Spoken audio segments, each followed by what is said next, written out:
He said it casually like he was commenting on the weather. His parents thought I was a burden and honestly he agreed. I remember the way his mouth curved, waiting for my reaction, for tears or anger or begging. Instead I said, "Good to know." I didn't raise my voice. I didn't ask why. I didn't defend myself. Something inside me went quiet. That night, while he slept easily beside me, I lay awake staring at the ceiling, replaying every sacrifice I had made since marrying him. I remembered leaving my job, moving cities, shrinking my needs so his comfort could grow. By morning, I had decided something important. I would stop explaining my worth to people determined not to see it. I went about my day normally, cooked dinner, smiled politely, and said nothing about the decision settling into my bones. Over the next few days, I became observant instead of reactive. I noticed how often his parents dismissed my opinions, how they spoke over me at family gatherings, how my husband never corrected them. I also noticed something else. How much they relied on me. I handled appointments, managed finances when things got tight, remembered birthdays, smoothed over conflicts. Quietly, I began to pull back. Not dramatically, not cruelly, just enough. When his mother called for help, I said I was busy. When his father needed paperwork sorted, I told them my husband could handle it. My husband seemed confused but relieved, enjoying the sudden freedom without understanding the cost. Inside me, calm grew stronger. I wasn't plotting revenge. I was reclaiming myself. Sunday dinner arrived like it always did, loud and crowded. I wore a simple dress and kept my expression neutral. His parents were in high spirits, joking, criticizing, boasting. My husband smiled more than usual, basking in their approval.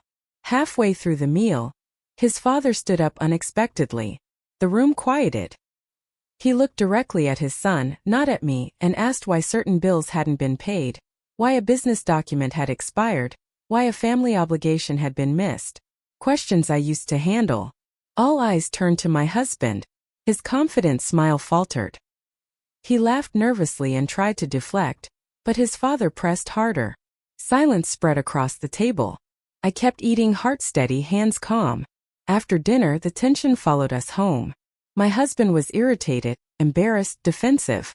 He asked why I hadn't reminded him, why I hadn't stepped in like I usually did. I reminded him gently of his words. If I was a burden, I didn't want to interfere. He brushed it off as a joke, something said in frustration. I didn't argue. I simply said I needed space to think. That night, for the first time in years, I slept peacefully. The next morning, I updated my resume. I reached out to an old colleague. The world felt wider than it had in a long time. Weeks passed, and the change became impossible to ignore. His parents complained more, stressed more, and praised less. My husband struggled to juggle responsibilities he never realized I carried. I started working again, earning my own money, feeling my confidence return with every small success. He noticed the distance between us but didn't know how to cross it. When he tried to apologize, it sounded rushed, like a task to check off. I listened without interrupting, then told him I needed respect, not regret after embarrassment. He didn't have an answer for that. Another family gathering came, smaller this time. His parents were colder toward me, suspicious even. His father asked pointed questions about my job, my independence. I answered calmly, clearly, without seeking approval. My husband watched, quieter than before. For the first time, I saw uncertainty in him, not about me but about himself. That night, he admitted he didn't realize how much he depended on me. I told him dependence without appreciation turns into entitlement. The words surprised him. They didn't surprise me. The distance between us became a crossroads. He tried harder, offered changes, promises. I believed he meant them, but meaning wasn't enough anymore. I had learned what it felt like to stand on my own. I suggested counseling.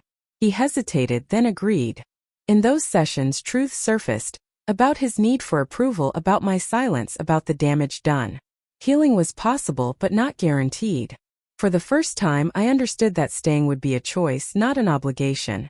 On a quiet evening months later, I sat alone on the balcony, watching the city lights. I thought about that sentence he had thrown so carelessly and how it had changed everything. I was no one's burden. I never had been. Whether I stayed or left, whether our marriage survived or ended, I knew one thing with certainty. I would never again accept a place in someone's life that required me to disappear to make them comfortable.